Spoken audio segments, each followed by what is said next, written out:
Hello po. So today, dumating na po ang ating food for our plant. Ito po yung ginagamit ko sa ibang plants ko tulad ng caladiums, humaluminas, alocasias, at iba pa. Pero hindi ko ito ginagamit sa aking mga philodendrons kasi yung mga philodendrons ko, ginagamitan ko sila ng mga slow release fertilizers.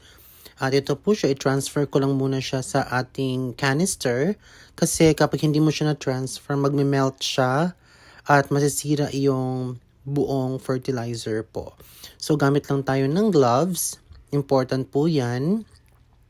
And then, itong baldeng gagamitin ko, 15 liters po yan. And then, lalagyan ko lang siya ng mga 4 scoops ng ating plant food. Ganyan lang po siya. And then, dissolve it with water. So, pagkatapos niyan, kuha lang po tayo ng palanggana.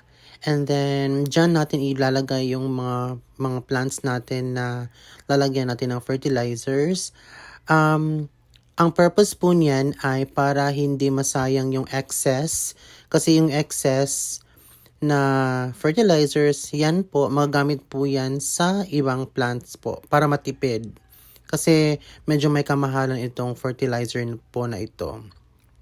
So yun lamang po. Have a nice day.